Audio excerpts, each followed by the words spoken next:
अस्सलाम वालेकुम नाज़रीन, आप देख रहे हैं ZAH न्यूज़। मैं हूं ज़हीर अहमद। नाज़रीन, जब से ये वबा आई है, लॉकडाउन शुरू हुआ है, हर तरफ लोग परेशान हैं, माशी तौर पे बहुत ज़्यादा लोग परेशान हैं। बिज़नेसमैन बड़े से बड़ा वो भी अब परेशानी में नज़र आ रहा है। इसी तरह जो नौकरी पेशा प्राइवेट सेक्टर के लोग हैं वो भी परेशान हैं। जो सरकारी हैं वो तो खैर मज़े कर रहे हैं, उन्हें तो तनख्वाह भी आ जाएगी, छुट्टियां भी कर रहे हैं मज़े से। जो नौकरी पेशा हैं या कहीं मुलाजमत करते हैं उनको जॉब की थ्रेट भी है, उनको सैलरी ना मिलने का भी खौफ है, कहीं पे आई भी नहीं है। इसी तरह जो मेरे हिसाब से अगर सबसे ज़्यादा तबका देखा जाए, ख़ास तौर पे रमज़ान का जिस तरह महीना शुरू है, तो सबसे ज़्यादा जो मुतासरीन में से हैं वो बिज़नेसमैन, छोटा हो या बड़ा हो, क्योंकि सारे ही इस महीने में बहुत ज़्यादा इंतज़ार करते हैं कि हमारा बिज़नेस अच्छा चलेगा। लोग क्योंकि लोगों का रुझान बढ़ जाता है शॉपिंग के हवाले से देखा जाए, तो हर तरह की शॉपिंग की जा रही होती है, बेशक वो खाने पीने की चीज़ें हैं या पहनने की हैं, गारमेंट्स है, या जिस किस्म का भी कपड़े वपड़े सब देते हैं, जिस तरह आखिरी अशरा भी आने वाला है। तो इस वक्त माली तौर पे लोग काफ़ी परेशान हैं। और इस वीडियो में मैं एक चीज़ सिर्फ आपसे ज़िक्र करना चाह रहा हूँ, बल्कि शेयर करना चाह रहा हूँ कि कल परसों जो जुमा था उसमें जुमा पढ़ने के लिए जब मैं गया तो मौलवी साहब जो थे वो चंदा मांग रहे थे। खैर ये एक आम सी रूटीन होती है, चंदा मांगा जाता है, हर मस्जिद में ही मांगा जाता है, वो झोली सी लेके जाते हैं। तो उसमें मौलवी साहब ने खैर हालांकि तकरीर का उनका वक्त ख़त्म हो चुका था, उन्होंने कहा जी मैं 5 मिनट जो है मुहासबा करूंगा आप लोगों का। तो एक दफ़ा तो मेरे भी कान खड़े हो गए, मुहासबा किस चीज़ का है भाई, ये क्या मुहासबा? तो उन्होंने कहा जी देखें अखराजात हैं, ठीक है अखराजात होते हैं हर जगह, हमारे मस्जिद के अखराजात बहुत ज़्यादा हैं।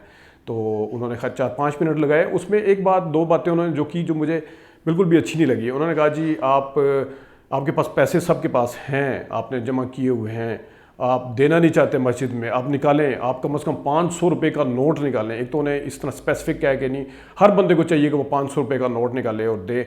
उन्होंने इतना इंसिस्ट किया कि वहाँ पे नमाजी भी एक दूसरे को देखना शुरू हो गए। और एक जो उन्होंने और बड़ी अजीब सी बात की वो ये था कि क्योंकि हमारे उधर सराउंडिंग में जो बिज़नेस कम्युनिटी वो है, हमारे पठान भाई जो हैं बहुत ज़्यादा हैं और वो अमूमी तौर पे चंदा भी काफ़ी ज़्यादा देते हैं। तो उन्होंने नाम दे के कहा कि इस दफ़ा कोई रसीद जो है वो पठानों की तरफ से नहीं आई, कोई कुछ नहीं आया। तो मेरे ख्याल में मौलवी साहब को थोड़ा सोचना चाहिए कि आप तो मेंबर रसूल पे बैठ के इस तरह कह देते हैं, लोगों की इस टाइम हालात समझने चाहिए। ठीक है मुबारक महीना है, हर कोई बड़ी शौक़ के साथ अल्लाह की राह में ख़र्च भी करता है, लेकिन थोड़ा सोचना चाहिए। इस तरह किसी को एक तो पिन पॉइंट नहीं करना चाहिए किसी भी उसको कि फ़लाने की तरफ से एक रसीद नहीं आई, ये बड़ी अजीब सी बात है। दूसरा ये शक करना कि आपके पास पैसे पड़े हुए हैं या नहीं पड़े हुए, तो मौलवी साहब से मैं कहूँगा कि आप क्योंकि अगर आप नौकरी करते होते या आपका भी गुजर बसर इस तरह हो रहा था तो आपको पता चलता है कि डायरेक्ट इस वबा से और इस पूरे लॉकडाउन से जितना इफ़ेक्ट आम आदमी हो रहा है वो शायद कोई और नहीं हो रहा। तो ये सोचना चाहिए कि आप क्या कह रहे हैं, क्यों किसी को इस तरह इतना टाइम लगा के बार बार कहा जा रहा है। ठीक है, बल्कि आपको तो ये कहना चाहिए था कि मुझे पता है कि इस वक्त हालात ख़राब हैं, लेकिन जितना वो कहता है जुस्सा बकदरे जुस्सा, क्या कहते हैं वो, हिस्सा बकदरे जुस्सा, वो दे दिया जाए तो अच्छा है, कोशिश करें। लेकिन मुझे पता है कि हालात, ये एक तरीका है किसी का कहने का, या कुछ चीज़ आप अगर कह रहे हैं चाह रहे हैं कोई चीज़ हो, लेकिन ये कहना है कि आपके पास पैसे पड़े हुए हैं और देना नहीं, निकाल नहीं रहे और आप करें फिर उसमें बार बार अल्लाह मियाँ और उसको हदीसों को लेके आना। ठीक है, अब हर बंदा देता है, पहले से देता आ रहा है, वो सबको पता है कि देने का कितना सवाब है, इस मुबारक महीने में कितना सवाब है, ये भी सबको पता है, ये बार बार दोहराने की ज़रूरत नहीं है। अगर कोई नहीं दे पा रहा है या किसी को प्रॉब्लम है तो वो तो ज़ाहिर है वो अपने घर के हालात सफ़ेद पोश तो वो खुद ही बता सकता है। वो पठान है जिस तरह आपने मिसाल दी, या बाकी भी जो हमारे पंजाबी भाई भी हैं जितने भी हैं, वो जो दुकानें बंद करके बैठे हुए हैं, बिल्कुल जिनकी दुकानें अभी तक खुली नहीं है, किराना स्टोर तो चलो खुला है, गली महल्ले की दुकानें खुल जाती हैं, वो 5 बजे वो भी बंद करके बेचारे चले जाते हैं, बंद करवा दी जाती हैं।